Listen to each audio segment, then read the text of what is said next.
मेरे प्यारे बच्चों नमस्कार। आज हम डीआई में आगे और कुछ क्वेश्चन करेंगे। मेरा प्रयास है डीआई आपको बहुत बेहतर तरीके से आ जाए। बेटा इसमें जो मैं रोज रोज कुछ क्वेश्चन आपके सामने लेके आता हूँ उसमें अंतर होता है थोड़ा बहुत। वास्तव में आपको एक बात बताऊं मैं कि अंतर वो जो प्रदर्शन का उनके तरीका है, जो क्वेश्चन आपके सामने दिया होता है वो कैसे प्रदर्शित किया गया है, कैसे दर्शाया गया है और उसको आपको कैसे समझना है, उसमें ही थोड़ा सा अंतर होता है। बाकी मुझे नहीं लगता डीआई में कोई पूरे अंतर है। वही किसी के सापेक्ष पूछेगा, कभी औसत पूछेगा, कभी कितने से कितना अधिक है, यही सब पूछता है, इसके अलावा कुछ नहीं। तो जितने भी प्रकार के क्वेश्चन आते हैं उनमें जो प्रदर्शन का तरीका होता है उसमें अंतर होता है, उसको आपको समझना होता है। और होता क्या है, जब आप एक दो टाइप के सवाल लगाए होते हो यहाँ, फिर आप जब एग्जाम में जाते हो तो एग्जाम में बड़ा साधारण सवाल आता है, लेकिन आपको दिखता हो तो दूसरे रूप में है। अब दूसरे रूप में है तो आप उसको लगाने के पहले ही नर्वस हो जाते हो, यार ये तो दूसरे टाइप का सवाल है। तो ऐसा नहीं है। इस धारणा को अपने अंदर मजबूत कर लो कि इन सवालों में कोई चेंजिंग ज्यादा नहीं है। चेंजिंग हल्की सी है उनके स्वरूप में, जो प्रदर्शन का तरीका है उसमें। जैसे मैंने शुरुआत में आपसे कहा कि डीआई में मुख्य रूप से सवाल कौन कौन होंगे, एक तो पाई चार्ट वाले होंगे, ग्राफ वाले होंगे एंड आपका सारणी वाले होंगे। लेकिन मैंने साथ में यह भी कहा था कि डीआई में आंकड़े सुव्यवस्थित रूप से जैसे भी वो देना चाहे वैसे दे सकता है। ये तो तीन तरीके तो हैं जो ज्यादातर आते हैं, लेकिन वो सुव्यवस्थित तरीके से आंकड़े आपको कैसे भी दे दे, उन आंकड़ों को समझना होगा आपको उस तरीके में, उसके बाद आपको उत्तर देना है। यही इसका सार है। तो चलिए आगे के क्वेश्चन हम लगाते हैं। तो देखिए आपका पहला क्वेश्चन है, निम्न आय चित्र 60 छात्रों की संख्या इसकी लंबाई को दर्शाता है। 60 छात्रों के लंबे। अब निर्देश क्या है, निम्न आय चित्र, इसको आय चित्र बोलेंगे। ये आय चित्र है आपका, ये आयत चित्र है आपका। इसमें 60 छात्रों की लंबाई को दर्शाया गया है। इसका अध्ययन करें और आपको तो इसमें बेटा देखिए क्या है, 60 छात्रों की लंबाई, इधर छात्रों की संख्या दी है, इधर छात्रों की लंबाई दी है। जैसे 100 सेंटीमीटर के ऊपर तो सभी हैं, तो यहां तक इन्होंने 110 से दिखाना शुरू किया है। 110 से 120 को इसमें दिखाया है यहां तक, 120 से 130 ये दिखाए हैं, 130 से 140 तक ये दिखाए हैं, 140 से 150 तक ये दिखाए हैं, 150 से 160 तक ये दिखाए हैं, 160 से 170 तक ये दिखाए हैं, 170 से 180 तक ये दिखाए हैं, 180 से 190 तक ये दिख रहे हैं। यही तो है, बात समझ रहे हैं। तो इधर लंबाई आपकी प्रदर्शित की गई है, इधर लंबाई है और उधर छात्रों की संख्या है। इसका तात्पर्य क्या है, 110 से 120 सेंटीमीटर वाले कितने बच्चे हैं, तो ये 2 है, ये 4 है, ये तो कितने 3 है।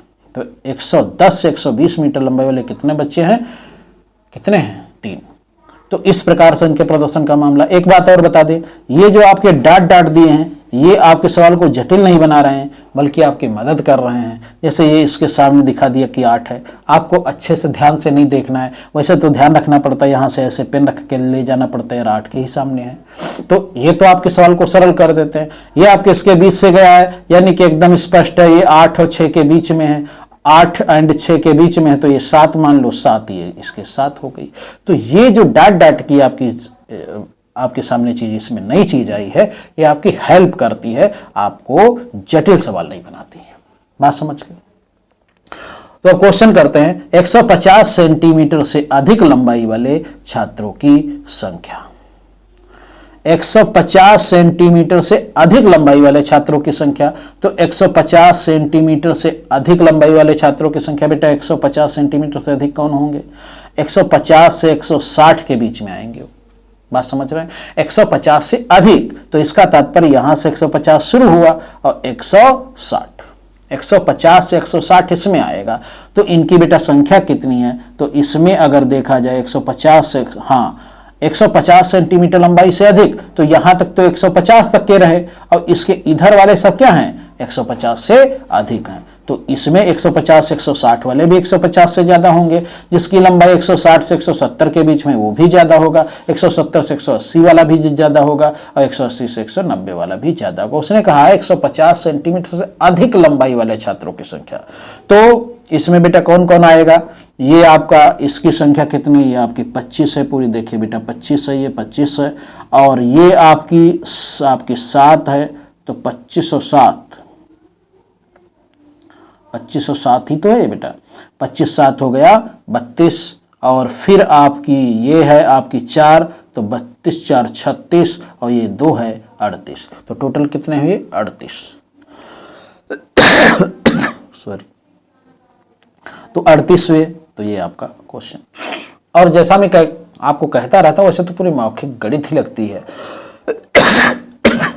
लेकिन डीआई उससे भी ज़्यादा मौखिक लगती है। तो आप समझ गए 150 सेंटीमीटर से अधिक लंबाई वाले छात्र, तो 150 से बेटा ज़्यादा वाले इधर वाले सब होंगे, क्योंकि ये है 150 से 160 लंबाई वाले बच्चे, ये कितने हैं 25, और ये है 160 से 170 वाले बच्चे, ये कितने हैं 7, तो ये 25 ये बेटा हुए, ये 7 हुए, और 170 से 180 लंबाई के बीच में कितने हैं, ये आपके हैं बेटा 4, और 180 से 190 के बीच में कितने हैं, ये हैं 2, तो 2 6 2 4 6 6 7 13 13 और 25 38 हुए। तो ये आपका उत्तर है। बात समझ गए, बिल्कुल आसान है।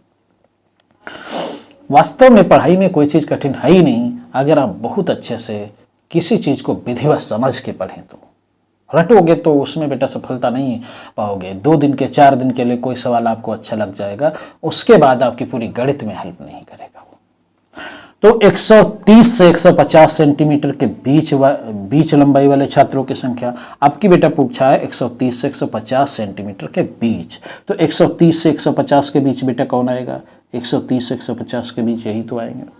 मतलब ये आपका आ रहा है, ये आ रहा, तो ही तो आ रहे हैं आपके 130 से 150 के बीच लंबाई वाले छात्रों की संख्या, तो 130 से ज़्यादा और 150 तक, मतलब 130 से 150 के बीच, तो यही दो आपके आएंगे। तो ये बेटा है 6 और ये है आपका 8, तो ये 6 है ये 8 है, तो 6 और 8 दोनों को जोड़ेंगे 14। बिल्कुल आसान है, आप कर सकते हैं। अगला क्वेश्चन देखिए, छात्रों की अधिकतम संख्या बताइए, जो समूह है उसमें बताइए कि किसमें अधिकतम संख्या। तो आप ऐसे ही मौखिक दिख रहा है कि इसमें सबसे ज़्यादा संख्या, क्योंकि संख्या को ये दर्शाता कितनी है बेटा 25 है। वो समूह है कौन, 150 से 160, 150 से 160, ये डी है। बस समझ गए, बिल्कुल आसान है। अगला करते हैं,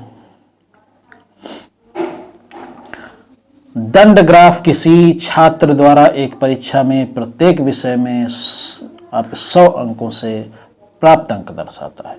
ग्राफ का अध्ययन करें और प्रश्न 203 और 203 के उत्तर दें। दंड ग्राफ किसी छात्र द्वारा एक परीक्षा में प्रत्येक विषय में 100 अंकों से प्राप्त अंक दर्शाता है।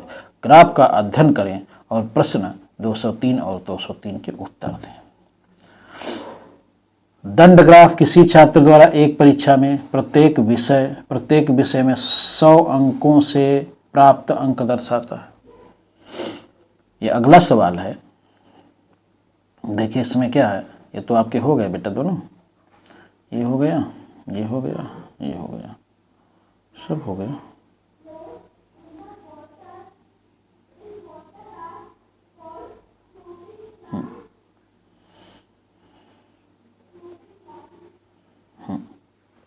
ये है।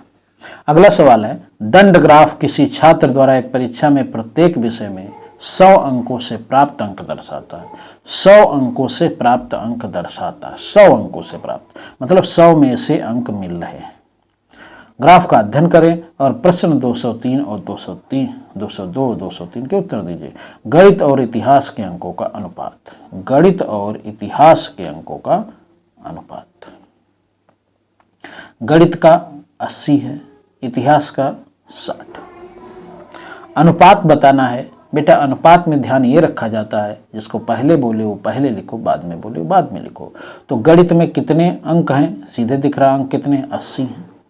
और इतिहास में कितने हैं, इतिहास में आपके 60 हैं। तो 60 इसमें अनुपात का मतलब ऐसे 4 है, 2 चकू 2 तियाँ, 4 अनुपात 3, ये सही है आपका। ठीक है, तो बिल्कुल आसान है, आप इसको कर सकते हैं।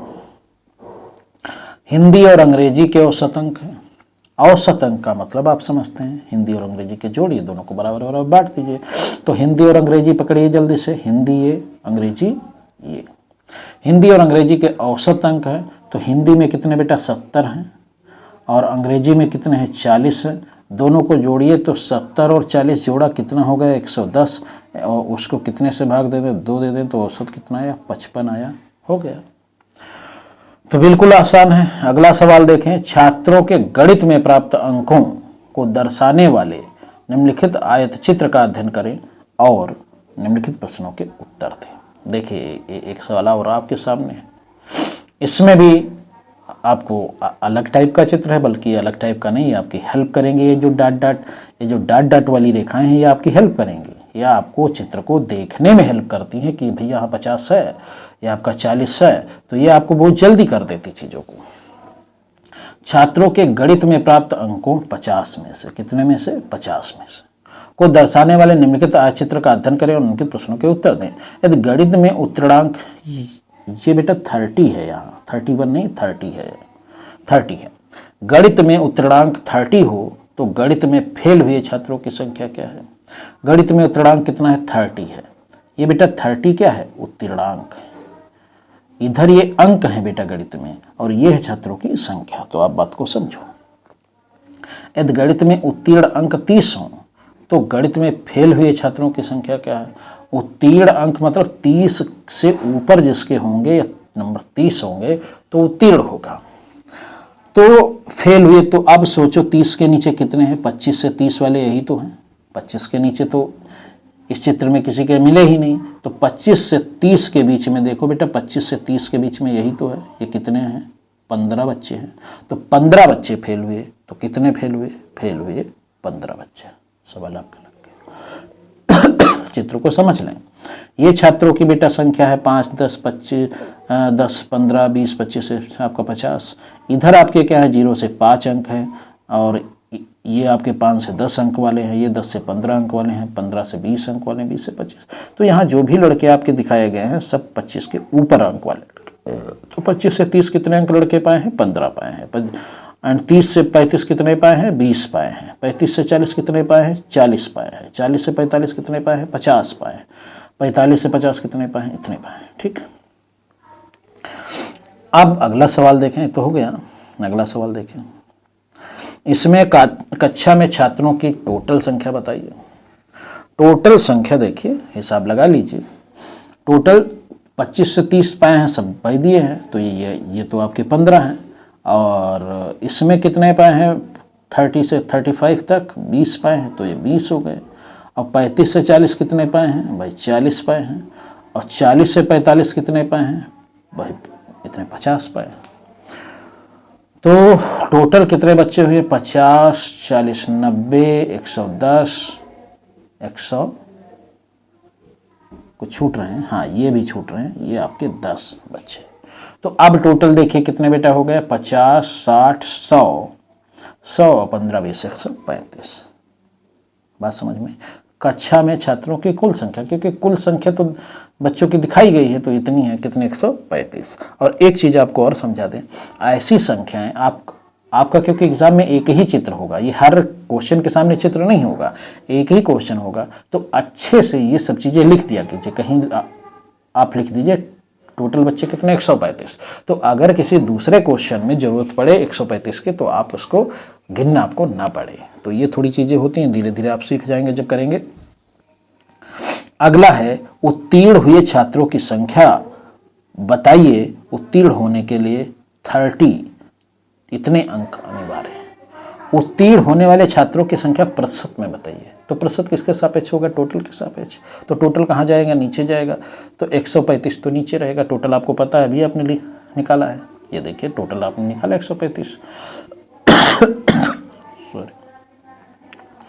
उत्तीर्ण होने वाले छात्रों का प्रतिशत बताइए। अब सोचिए उत्तीर्ण कितने हुए हैं? भाई 10। ये आपके यही वाले 15 तो भाई, क्योंकि उत्तीर्ण अंक 30 है, तो आपके यही 15 तो आपके क्या हुए हैं? यही 15 तो अनुत्तीर्ण हुए हैं। तो 15 अनुत्तीर्ण हुए किसमें? 135 में। तो 135 में बेटा अगर 15 अनुत्तीर्ण हुए हैं तो 135 में 15 अनुत्तीर्ण हुए तो उत्तीर्ण कितने हुए? 120। तो अगर प्रतिशत में उत्तीर्ण को बताना है तो 120 उत्तीर्ण हुए 135 पर। इसको भिन्न में लिखने का यह तरीका है, प्रतिशत में बदलने के लिए 100 से गुणा कर दीजिए, हो गया। अब इसको सॉल्व करना है तो 15 8 120, 15 9 135। अब कितना आया? 800 आया बटे 9 आया, तो 9 8 72 आया। अब फिर आपका कितना आया? 8 आया, 9 8 72 आया। अब कितना? 8 आया। तो आपका 88 सही। अब आगे तो दशमलव में ले जाओ, लेकिन दशमलव में है नहीं। 88 सही 8 बटे 9, ये आपका परसेंट है। डी सही है आपका। बात समझ गए? तो आपको बेटा जैसे मैं बता रहा हूं कुछ नहीं होता है, सिर्फ आप चित्र को ठीक से देखें, आसानी से लग जाता है। चलिए अगले और क्वेश्चन कुछ करवा देते हैं, एक आधे क्वेश्चन और आपके हैं वो भी करवा देते हैं। देखिए एसएससी में आए हुए क्वेश्चन है सभी, ये देख लीजिए। डाटा में शामिल हिस्टोग्राम का अध्ययन करें और 105 ये है, ये जिस बुक से लिए गए उसके नंबरिंग है 195 198, उससे आपको नहीं लेना देना है। डाटा में शामिल विद्यार्थियों की टोटल संख्या बताइए। हिस्टोग्राम, इसको हिस्टोग्राम कहते हैं। हिस्टोग्राम आप सांख्यिकी में हम आगे कभी पढ़ा देंगे आपको हिस्टोग्राम क्या होता है। इसका ये मतलब है बेटा विद्यार्थियों की संख्या इधर दर्शाई गई है और अंक आपके इधर दर्शाए गए। ये अंक दिखाए गए, ये विद्यार्थियों की संख्या। और अंकों में क्या है? 0 से शुरू किया गया। 0 से 10 कितने पाए हैं? 10 से 20 कितने पाए हैं? 20 से 30 कितने पाए हैं? 30 से 40 कितने पाए हैं? 40 से 50 कितने पाए हैं? इधर संख्या है। तो 0 से 10 के बीच में अंक पाने वाले विद्यार्थी हैं 4, 10 से 20 के बीच में अंक पाने वाले विद्यार्थी हैं 6, 20 से 30 के अंक में विद्यार्थी हैं 10, और 30 से 40 पाने वाले हैं आपके 8, और 40 से 50 पाने वाले बेटा ऐसे ले जाओ सीधे तो 5। तो इतने हैं। अब उसने कहा है डाटा में शामिल जो ये आंकड़े हैं इसमें टोटल विद्यार्थी कितने हैं। तो आप सोचिए यहाँ कितने हैं? 4, और इसमें बेटा कितने हैं? 6, इसमें कितने हैं? 10, इसमें कितने हैं? 8, इसमें कितने हैं? 5। तो आप सबको जोड़ लीजिए। तो 5 8 13 10 23 6 29 4 33, तो टोटल 33 हो गए। तो आपका उत्तर है ए सही। ये तो बात आप समझ गए होंगे। अगला देख लीजिए। इसीलिए बताया था इसमें अगर बाई चांस आपके एग्जाम में आ जाए इस अंतराल में, जैसे यहाँ लिखा बच्चा प्रारंभ की स्थिति में एकदम सोचता है यहाँ क्या, वे इंटरवल में अंक प्राप्त करने वाले विद्यार्थियों की संख्या अधिकतम है। वे मतलब ये बेटा इंटरवल कहे जाते हैं। 0 से 10 वाला एक अंतराल है, 10 से 20 वाला एक अंतराल है, 20 से 30 वाला एक अंतराल है, 30 से 40, 40 से 50 वाला अंतराल है। तो इसमें कहते हैं किस इंटरवल में अंक प्राप्त करने वाले विद्यार्थियों की संख्या अधिकतम है। तो आप यहाँ देख रहे हैं यही तो अधिकतम विद्यार्थियों की संख्या है। इसमें अधिकतम विद्यार्थी 10 है। तो 10 जो बेटा है ये किसमें है? 20 से 30। तो 20 से 30, 20 से ये 30 वाला है, इसमें 10 है देखो, तो यही सबसे ज़्यादा है। तो 20 से 10 यही आपका उत्तर होगा। बात समझ गए। अगला क्वेश्चन लिखा है वे इंटरवल में अंक प्राप्त करने वाले विद्यार्थियों की न्यूनतम संख्या। अब न्यूनतम किसमें? न्यूनतम सबको दिखता है इसमें है, क्योंकि देख लीजिए आप, देख लीजिए सबसे नीचे संख्या के हिसाब से यही है, उसके दूसरे नंबर पर ये है। तो इसमें बेटा कौन अंतराल है? 0 से 10। तो 0 से 10 आपका ये सही, डी सही है। ये हो गया आपका। इसी प्रकार से प्रथम और अंतिम इंटरवल में अंक प्राप्त करने वाले विद्यार्थियों की संख्या का अनुपात। प्रथम और अंतिम इंटरवल में, तो बेटा प्रथम इंटरवल कौन कहा जाएगा? ये कहा जाएगा। अंतिम इंटरवल ये कहा जाएगा। संख्या का अनुपात बेटा कितना होगा? इसमें बेटा 4 है और इसमें कितनी? 5 है। तो 4:5, बहुत आसान। तो अगला क्वेश्चन देखें। ये तो मैं करवा चुका हूं आपको भी। तो ये हो गया, और आप थोड़े कर लीजिए क्वेश्चन, जब बहुत जल्दी हो रहे हैं, कर रहे हैं, आप कर लीजिए, आपके हो जाएंगे। तो अगला क्वेश्चन इसमें देखिए क्या है। बार ग्राफ का अध्ययन कीजिए, निम्नलिखित प्रश्नों के उत्तर दीजिए। 6 पर्वत शिखरों की ऊंचाई दर्शाई गई है। अब 6 बेटा पर्वत शिखर देखिए, ये है ABCDEF, आपके 6 पर्वत शिखर हैं। सभी पर्वत शिखरों की औसत ऊंचाई ज्ञात कीजिए। औसत का बेटा मतलब तो आप जानते हैं, औसत का मतलब तो जानते हैं, जितने लोग उनको सबको जोड़ दीजिए 6 से, जितने हैं उतने से भाग दे, मतलब बराबर बराबर बांट देना। तो इसमें औसत ऊंचाई कितने निकलेगी बेटा, ये 82, ये 6, तो 8 6 14, और ये 86, ये 88, ये 75, ये 65, तो इनको सबको जोड़िए जल्दी। तो 8 6 14, 14 8 22, 22 7 29, 29 और 8, 29 8 37, 37 और 6 43, 43 हो गया, और ये 500, ये 500, 44 हो गया, 44 हो गया, और ये आपका हो गया 45 हो गया, 45 हो गया, बचा 645, 600 आया, 45 600। आप जोड़ लीजिएगा अच्छे से, अभी मैं भी इसको चेक कर लूँगा। 45 600 आया। अब कितनी जगह बांटना है, 6 जगह बांटना है भाई, 6 ही तो है, औसत बताना है। तो आप इसको भाग दीजिए, तो 4 सती और 6 सती 42, आपका कितना आया 3, 6 पंचती 6 छाक 36, एंड 6 छाक 36, और आपका कितना आएगा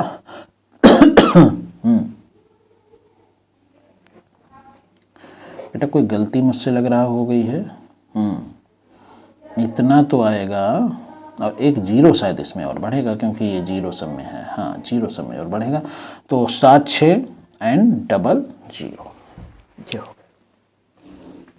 आप जोड़ लीजिए, बेशक कितना ही आएगा, नहीं शायद नहीं, 1 मिनट, ये सही था, 45 नहीं, वही तो मैं सोच रहा हूँ, 8 से 14, 8 से 14, 45 800, अच्छा मैंने सब में 100 करके जोड़ा था, तो यहाँ एक ये जीरो बढ़ेगा, बिल्कुल बढ़ेगा, तो अब ये आएगा 7600, ये आपका उत्तर है। बस समझ गए, कोई बात नहीं, बिल्कुल आसान है। दूसरा सबसे ऊंचा शिखर, अब बहुत जो प्रारंभिक स्थिति में बच्चे होते हैं, तो दूसरा सबसे ऊंचा शिखर, इसका मतलब सबसे ऊंचा नहीं बताना, उसके बाद वाला, तो सबसे ऊंचा 8800, उसके बाद दूसरा ऊंचा 8600, तो 100, तो सी वाला है, तो सी आपका उत्तर होगा, ऑप्शन बी सही। बात समझ गए। अगला सवाल आपका है, देखिए, उच्चतम शिखर और निम्नतम शिखर की ऊंचाई का अनुपात। बेटा उच्चतम ये है, निम्नतम ये है, आप देखोगे 1 सेकंड में आप बता दोगे, उच्चतम और निम्नतम ये है, तो उच्चतम कितना है बेटा 8800 है, और निम्नतम कितना है 6000 है। तो आप देख लीजिए किसको पहले बोला था, उच्चतम को पहले बोला तो उच्चतम को रखा, निम्नतम को बाद में बोला तो निम्नतम। 2 जीरो कटे तो 2 का 30 आएगा, 2 का 4 से सीधे काट देते तो ज़्यादा बेहतर था, 4 से काटते इधर 15 आता, इधर 22 आता, तो 22:15, 22:15, ए सही हो गया। अगला देखिए, यदि दिए गए पर्वत शिखरों की ऊंचाई आरोही क्रम में लिखी जाती है, तो मध्य के शिखर 2 शिखरों का औसत। अब आरोही क्रम में बेटा लिखना, आरोही मतलब सबसे छोटा सबसे पहले, तो 1 नंबर पर बेटा हो गया, सबसे छोटा है ये होगा 1 नंबर पर, दूसरे नंबर पर आपका ये हो गया, तीसरे नंबर पर आपका ये हो गया, अब चौथे पर बेटा आपका ये हो जाएगा, 5वें पर ये हो जाएगा, सबसे बाद में जाएगा। देखिए अब बेटा सवाल लगाने का एक ढंग होता है, उसने कहा आरोही क्रम में लिखिए, तो आप देखते हो 6 हैं, तो आरोही क्रम में लिखोगे तो 2 मध्य के शिखर, तो 2 मध्य के शिखर, तो बेटा 6 अगर कोई चीज़ें हों तो 2 मध्य के निकालने हो तो 2 के बाद वाले ही तो 2 लिए जाएंगे, अर्थात सबसे छोटे पहले 2 6000 और 6500 छोड़ दीजिए, उसके बाद 2 कौन है, एक है 7500, एक है 8200, इन्हीं 2 का औसत बताना है। अब कितनी जल्दी आप ये सब चीज़ें कर लेते हैं ये आप पर निर्भर करता है, बेटा लिखना नहीं चाहिए। अब जैसे कोई बच्चा प्रारंभिक स्थिति में होगा, लिखे 6500, सबसे पहला वो 6000 सबसे पहले लिखा जाएगा, उसके बाद 6500 वाला है, उसके बाद सबसे पहले आपका 6000 वाला है, फिर 6500 वाला है, फिर आपका 7500 वाला है, फिर आपका 8200 वाला है, फिर आपका 8600 वाला है, फिर आपका 88 वाला। अब ऐसे लाइन से लिखे, फिर इसमें बीच में सोचे ये निकले आखिरी के, ये निकले आखिरी के, ये 2 बचे, तो बेशक ऐसे कर लेगा। लेकिन क्या ज़रूरत है, आप जब देखते हो टोटल संख्या कितनी है 6, आरोही क्रम में रखने हैं, एक छोटे से बड़े की तरफ रखने हैं, बीच के 2 लेने हैं, तो 6 में बेटा बीच के 2 कौन होंगे, यही तो होंगे। मतलब छोटे वाले 2 निकाल दीजिए उनके बाद, तो ये और ये निकाल दीजिए, इनके बाद नंबर किनका आएगा, इनके बाद नंबर इनका आएगा। तो एक 7500, एक 8200, तो 7500 हो गया। अब बचा कितना 700, 350, तो 7500, 300, 7850 आएगा, तो 7850 उत्तर। बात समझ रहे ना भाई। औसत का क्या मतलब, देखिए बड़ी छोटी छोटी बात है, मैंने क्या समझाऊँ आपको। देखिए आप देखिए, गणित जो होती है वो बड़े ही व्यवहारिक ढंग से लगती है। बेटा आपसे ऐसा कुछ नहीं पूछा जाता है जो कठिन हो। वो उस स्थिति में कठिन हो जाता है जब हमको जो लोग पढ़ाते हैं सूत्रों के माध्यम से पढ़ाते हैं, आपको सार्ट्रिक्स के माध्यम से पढ़ाते हैं, तो वो आपको लगता है कि गणित कठिन है। गणित कठिन नहीं होती है, वो बड़ी ही आसान है। आप उसको समझने का प्रयास करो तो क्वेश्चन देखोगे और आप बता दोगे उत्तर। अब इसमें मैं क्या कह रहा हूँ, यही तो कह रहा हूँ भाई, 2 मध्य के 2 शिखरों का औसत बताना है। देखिए दिए गए पर्वत शिखरों की ऊंचाई आरोही क्रम में लिखो। आरोही क्रम में लिखोगे मतलब सबसे छोटी सबसे पहले। तो आप इतने 2 सवाल लगा चुके हो, आपको पता है पर्वत हैं 6, आरोही क्रम में लिखेंगे तो 6 एक लाइन में जाएंगे। 6 एक लाइन में जब जाएंगे, 6 एक लाइन में जाएंगे तो आरोही क्रम में जब लिखे होंगे तो 6 एक लाइन में जाएंगे तो बीचों बीच में 2 यही तो पड़ेंगे। अर्थात कौन कौन पड़ेंगे, सबसे छोटे 2 निकल जाएंगे उसके, तो ये और ये निकल जाएगा, तो इसके बाद ये पड़ेगा और ये पड़ेगा। अब इनका 2 का औसत निकालना है। अब 2 का औसत निकला, औसत का मतलब बराबर बराबर बांटना है। तो इसके पास बेटा 7500 है, इसके पास भी कह दीजिए 7500 रख दीजिए। बचा कितना इसके पास, 700 बचा। 700 को दोनों में बंटवा दीजिए, 350 350। तो 7500 ऑलरेडी था, 350 और बंटवा दीजिए, कितना आया 7850 आया। यही आपका उत्तर है। बात समझ गए, 7850 आपका उत्तर है। तो बहुत आसान क्वेश्चन है, आप आसानी से लगा सकते हैं। तो बस आज इतना ही, ये आपको लगवा चुके हैं अभी। तो आप इन चीज़ों को समझो। देखिए आप जो सवाल लगाते हैं तो ऐसा मैं कुछ नहीं बताने वाला हूं आपको कि हाँ बहुत बड़ी सार्टिक बता दी, बहुत बड़ा वो कर दिया, बहुत बेटा कुछ नहीं है गणित में। गणित इतनी ही आसान है, उसको आप समझने का प्रयास करो। अभी इसमें कोई सार्थिक नहीं है कि 6 दिए थे उसने, उसकी बात को पकड़ो, बात को समझो।